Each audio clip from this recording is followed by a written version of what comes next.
Hey guys, welcome back to my channel. मैं रजनी एक बार फिर से आप सभी का अपने YouTube channel Rajni Riyans autism life में स्वागत करती हूँ दोस्तों। तो गाइस आज ना मेरे साथ बहुत बड़ी अनहोनी मतलब होने से बच गई, या कह लीजिए कि मैं आज मतलब कि कुछ समझ में नहीं आया थोड़ी देर के लिए क्या हो गया है। आज मैं ना घर गुस्से में घर छोड़ के चली गई थी और मैं अपने घर का रास्ता भूल गई। तो ये कोई लड़ाई वगैरह में नहीं हूँ एक्चुअली।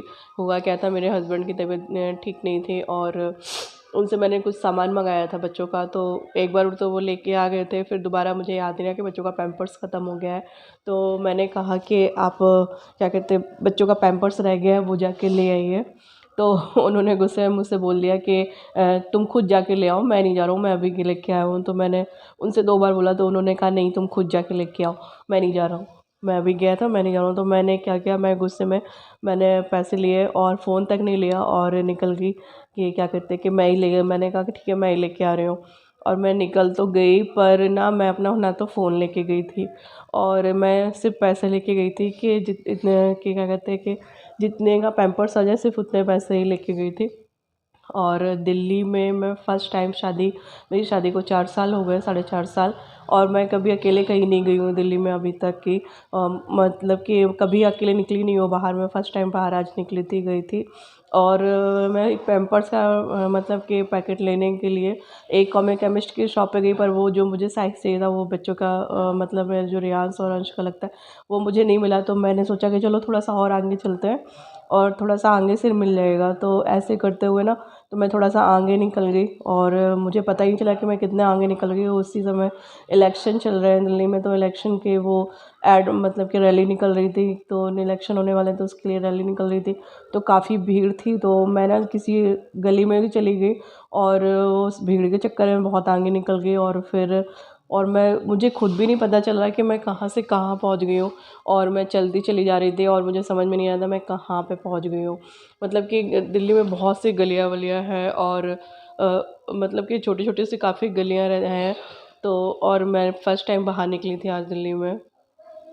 तो मैं चलते चलते चली गई और मैंने जो पैम्पर्स तो लेने थे तो वो तो ले लिए और जो पैसा था वो भी खर्च हो गए सारे। और ना तो मैं फ़ोन लेके गई थी और मैं ना बहुत पैदल चली, कम से कम मुझे लग रहा था कि मैं रास्ता भटक गई हूँ। और बस मैं चलती चली जा रही थी, मैंने मतलब कि समझ में नहीं आया था मैं कहाँ जा रही हूँ, अपने घर का रास्ता ही भूल गई थी मैं जिस समय जहाँ पे रह रही हूँ। और मुझे याद भी नहीं हुई, अभी अभी हम लोग अभी यहाँ पे हमें शिफ्ट हुए सिर्फ 1 महीने ही हुए हैं। तो मुझे अपने घर का एड्रेस भी नहीं पता था। और बस मैं सिर्फ चलती चली जा रही थी, चलते चली जा रही थी और मुझे लग रहा था कि मैं क्या करूँ, समझ में भी नहीं आता उस समय कि मैं करूँ क्या। और ऐसे करते करते ना मैं अपने मतलब कि जो मेरा ससुराल वाला घर है, यहाँ पे उसको पीपल चौक बोलते हैं, मैं वहाँ तक ही पैदल निकल गई। वो मुझे वहाँ पे पता चल गया और वहाँ से भी मैं अपना मतलब कि ससुराल वाला घर भी वो भी 2-3 गलियों में है पड़ता है। तो मैं इतना पहुँच गई, मुझे एक ही रास्ता पता था कि वहाँ पे एक शनि वो मंदिर है, वो पीपल चौक उसको बोलते हैं। तो मैं वहाँ तक पैदल चली गई थी और मैं बहुत देर तक वहाँ पे खड़ी रही कि मैं अब करूँ क्या, कहाँ जाऊँ। आगे से एक गली तो मुझे पता थी कि यहाँ से जाएंगे तो मेरा ससुराल वाला घर आ जाएगा, पर मैं उसमें भी कंफ्यूज हो रही थी कि मैं आगे जाके 2-3 गलियाँ और पड़ती हैं, मैं कंफ्यूज थी कि मैं आगे गई तो और भटक जाऊँगी, मुझे नहीं समझ में आ रहा था। और बस मैं रोने लगी, मुझे मतलब कि फर्स्ट टाइम ऐसा फील हो रहा था, यार रजनी क्या कर दिया, ये क्या हो गया। मतलब कि कुछ समझ में नहीं आ रहा था कि मतलब मैं फ़र्स्ट टाइम निकली बाहर और ऐसे करते 1.5 से 2 घंटे हो गए थे। मैं ऐसे ही फालतू चलती रही और मतलब इस पैसा भी नहीं था। और सबसे बड़ी मतलब बेवकूफ़ी जो मैंने की कि मैं अपना फ़ोन भी नहीं लेके गई थी। मैं अपना फ़ोन भी घर पर ही छोड़ के गई थी और सिर्फ़ उतने ही पैसे लेके गई थी जितने में पैम्पर्स आ जाए। और अगर मैं एक तो मत बताती भी, अगर मेरे पास पैसे होते, अब मैं सोच रही हूँ कि किसी से हेल्प मांगूँ और डर भी लग रहा था, ऐसे किसी से हेल्प मांगना भी अच्छा ठीक नहीं है। और रो रही थी तो कुछ लोग मुझे देख भी रहे थे, तो मैंने फिर रिटर्न किया। मैंने जहाँ से बस मैं फिर वापस पीपल चौक से फिर वापस रिटर्न हो गई, फिर मैं सीधे चलती रही। और ऐसे मतलब कि मैं 12 साढ़े 12 के आसपास निकली थी घर से। और मेरे घर पे मेरे हस्बैंड बहुत परेशान हो रहे थे कि मतलब अगर मैं फ़ोन लेके गई होती। और मुझे ना सबसे कि कभी कभी लगता है कि आप शादी के बाद आप कितना बदल जाते हो, आपकी ज़िंदगी कितनी बदल जाती है, कि मुझे उस कुछ पल के लिए ऐसा लग रहा था कि मतलब मैं पढ़ी लिखी भी हूँ और इतनी बड़ी बेवकूफ़ी कैसे होगी कि मुझे अपने हस्बैंड का फ़ोन नंबर भी याद नहीं रहा था। कि मतलब कि ज़रूरत ही कभी नहीं लगी कि आप इतना बिज़ी हो जाते हो अपनी मतलब घर परिवार में आप इतना बिज़ी हो जाते हो कि आपको छोटी-छोटी चीज़ें कभी-कभी याद नहीं रहती हैं। मुझे अपने हस्बैंड का नंबर नहीं याद था, यहाँ तक कि मुझे अपना नंबर भी याद नहीं था कि मैं किसी से हेल्प लेके अपने ही फ़ोन पे फ़ोन कर लेती। मुझे अपने ही नंबर याद नहीं था, बस मुझे लग रहा था कि मैं क्या करूँ? आज तो मैं पक्का खो गई हूँ और पता नहीं आगे क्या होगा। बस मैं फिर चलते गई और वहाँ पे एक मंदिर पड़ा और शनि मंदिर था, तो मैं वहाँ पे जाके बैठ गई। क्योंकि मुझे नहीं कुछ समझ में आ रहा था, मुझे लग रहा था कि आज तो मैं खो गई हूँ और मैं क्या करूँ, मुझे कुछ समझ में नहीं आ रहा। मैं कै मतलब कि कोई रिक्शा वगैरह पकड़ के घर पे आने के लिए मुझे घर का एड्रेस भी नहीं पता था कि मैं कहाँ पे जाऊँ। फिर ना थोड़ी देर के लिए मैं मंदिर पे ही बैठी रही। मैं कम से कम 2 ढाई घंटे तक मंदिर पे बैठी रही, बस रोती रही और सब लोग मुझे बहुत घूर-घूर के देख रहे थे कि रो क्यों रही है। और मतलब कि मुझे उस टाइम पे फ़ील हो रहा था कि यार रजनी, तुम मतलब अच्छी खासी पढ़ी-लिखी हो और आज इतनी बड़ी बेवकूफ़ी तुमसे कैसी हो गई कि तुम्हें सबसे पहले तो एड्रेस मतलब कि कई बार मेरे हस्बैंड ने बोला कि अपने घर का एड्रेस ना याद कर लो कि मतलब मुझे कहाँ ठीक है कर लूँ, यहाँ कर लूँगी, मतलब कि कभी ज़रूरत नहीं लगी कि कौन-सा मैं अकेले कहीं जाती हूँ या जो भी है। तो मैंने कभी ज़रूरत नहीं लगी, तो ना मैंने कभी नंबर अपना घर का एड्रेस याद किया और यहाँ तक कि मैंने अपने हस्बैंड का नंबर भी मुझे पूरी तरह से याद नहीं था और ना मुझे खुद अपना नंबर मैं भूल गई थी कि इतना मैं परिवार और घर मतलब कि अपनी फैमिली में इतना ज़्यादा बच्चों में और घर परिवार में इतना ज़्यादा मतलब कि खो गई कि मुझे अपना अपना ही नंबर मुझे याद नहीं रहा। और बस मैं चुपचाप मैं ना मंदिर में बैठे-बैठे और बस रोती रही थी बहुत देर तक कि बस एक ही कर रही थी, हे भगवान कहीं से मतलब क्या तो मुझे कुछ याद आ जाए, गली याद आ जाए और अगर मैं और कहीं आगे गई और कहीं रास्ता भटक गई तब तो और पता नहीं क्या होगा। फिर मैं बहुत देर तक मंदिर में बैठी रही, कम से कम 2 ढाई घंटे तक की। फिर मेरे ना हस्बैंड और फ़र्क देखिए वहाँ से जहाँ मैं मंदिर में बैठी थी उसकी थोड़ा ही सही 2-3 गलियाँ छोड़ के ही मेरा घर था। फिर मेरे हस्बैंड दोनों बच्चों को लेके अंश और रेयांश को लेके ना वो ढूँढने निकल आए और मतलब कि वो भी काफ़ी परेशान हो गए थे कि इतना 3 घंटे के आसपास हो गया था कि अभी तक आई नहीं, पता नहीं कहाँ निकल गई और ना तो ये फ़ोन लेके गई है। तो बेचारे वो दोनों ना दोनों बच्चों को लेके अंश को और रेयांश को लेके ना मुझे ढूँढने निकल निकल गए। पहले वो कहीं और दिख के आए, वहाँ नहीं मिली और फिर वो मतलब कि आगे ही चले ही आ रहे थे तो उनकी नज़र मेरे ऊपर पड़ी। मैं मंदिर पे ही बैठी हुई थी, तो उन्होंने मुझे बहुत डाँट भी पड़ी थी और पड़नी भी चाहिए क्योंकि मैंने बहुत बेवकूफ़ी की थी। तो जब मैं आई तब उन्होंने देखा मुझे, मतलब कि मेरे बच्चे मिल गए थे, तो ऐसा लग रहा था कि बस मेरे आँसू नहीं रुक रहे थे। बस मुझे लग रहा था कि आज पता नहीं क्या होता। सॉरी। मैंने अपने बच्चों को देखा तो मतलब इतनी खुश हो गई थी मैं अंश को देख के, रेयांश को देख के। और रेयांश मेरा छोटा सा प्यारा सा वो चलता था इतनी दूर तक, बेचारा वो पैदल चल के आया अपने पापा के साथ। अंश को वो गोद में लिए हुए थे और रेयांश को पैदल थे। सॉरी।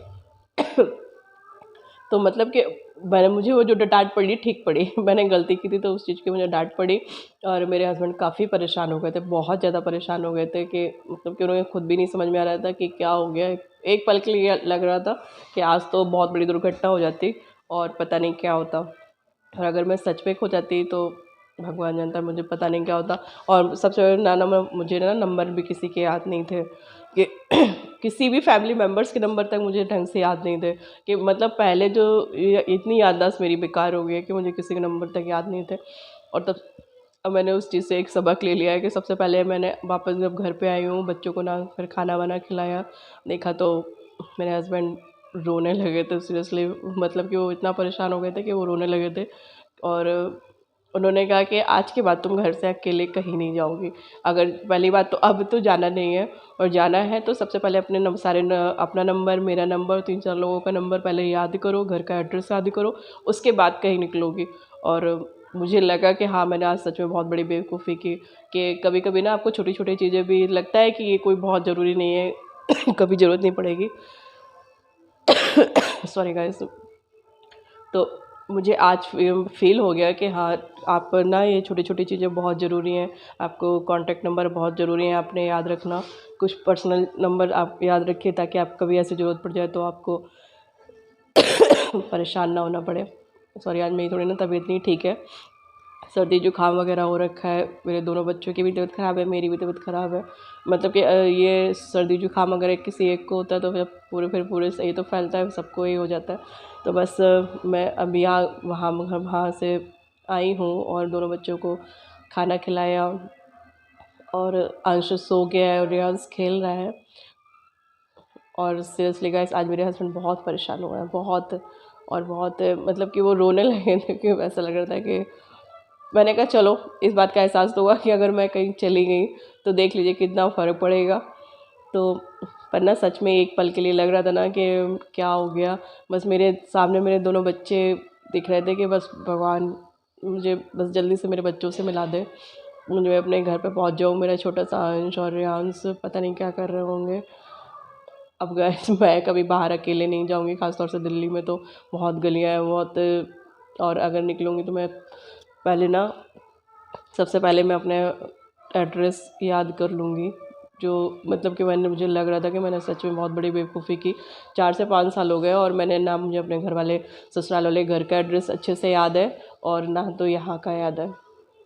यहाँ तो चलो अभी हम नए शिफ्ट हुए हैं तो अभी फिर भी मैंने आज ना अच्छे से याद कर लूँगी और कभी इस तरह की बेवकूफ़ी दोबारा तो नहीं करूँगी बस। और फिर जब वहाँ से वापस आई तो देखिए इतने सारे कपड़े छत पे, आज मैंने बहुत सारे कपड़े भी धुले थे, सुबह से मैं काम पर लगी हुई थी और फिर इतने सारे कपड़े धुले हुए कपड़े उठा के बस नीचे लेके आई हूँ, इनको अब मैं तय करूँगी और फिर घर के थोड़े बहुत काम पड़े फिर वो काम वगैरह करूँगी और उसके बाद फिर शाम के खाने की तैयारी करनी पड़ेगी। बस यही हमारा डेली रूटीन है। तो गाइस आज का वीडियो मतलब कि आज जो मेरे साथ हुआ वो मैंने आपके साथ शेयर किया कि आज कि कभी कभी मतलब कि आप कितने ही पढ़े लिखे क्यों ना हो पर कभी कभी ऐसी गलतियां हो ही जाती हैं। तो आज मुझसे भी बहुत बड़ी गलती हो गई थी और मुझे आज रियलाइज़ हुआ कि मैंने जो गलती की है मैं अब कभी इस तरह की गलती मतलब कि आप किसी पे पूरी तरह से डिपेंडेंट ना हो। मतलब कि मैं अपने हस्बैंड में पूरी तरह से डिपेंडेंट हो गई थी कि वो है तो मुझे क्या करना है, मतलब घर का एड्रेस याद करने की मतलब कभी ज़रूरत ही नहीं समझी कि मुझे ये सब याद करके रखना चाहिए कि ये कभी मेरे भी काम आ सकता है। कि जो अब मैं अपने आप को देखती हूँ ना कि जो शादी से पहले रजनी थी वो क्या थी और जो शादी के बाद और बच्चे होने के बाद रजनी कैसी हो गई है कि मतलब कि इतना ज़्यादा भुलक्कड़ हो गई हूँ ना मैं कि मुझे ना छोटी छोटी चीज़ें भी याद नहीं रहती हैं कभी कभी तो। और वो तो गाइस आज जो मेरे साथ हुआ वो मैंने आप लोगों के साथ शेयर किया है कि आज मेरे साथ कैसे रोनी हो गई थी। और थैंक गॉड कि मेरे हस्बैंड मुझे मिल गए थे, वरना पता नहीं क्या होता। तो गाइस मैं आज का वीडियो यहीं पे ख़त्म करती हूँ और अगर आज का वीडियो पसंद आया तो एक लाइक कर दीजिएगा। और हाँ, आज मेरे जेठानी जी की और एनिवर्सरी है तो अगर वो आज का ब्लॉग देख रही होंगे तो हैप्पी वेडिंग एनिवर्सरी दीदी। आपको मतलब मेरी दीदी की आज 15 एनिवर्सरी है तो हैप्पी वेडिंग एनिवर्सरी। और आपकी ज़िंदगी में बहुत सारी खुशियाँ हैं, आप हमेशा खुश रहें और जो भी परेशानी है वो जल्दी से ख़त्म हो जाए। तो बस थैंक यू। तो गाइस मैं आज का ब्लॉग यहीं ख़त्म करती हूँ, मिलती हूँ नेक्स्ट वीडियो में। अगर आज का ब्लॉग आपको पसंद आया हो तो एक लाइक कर दीजिएगा और मेरे चैनल को सब्सक्राइब कर लीजिएगा अगर आपने मेरे चैनल को अभी तक सब्सक्राइब नहीं किया है फ्रेंड्स। और कमेंट करके ज़रूर बताइएगा कि क्या आपके साथ कभी ऐसा हुआ है। अगर हुआ है तो प्लीज़ कमेंट करके ज़रूर बताइएगा। तो मिलते हैं नेक्स्ट वीडियो में, तब तक के लिए बाय।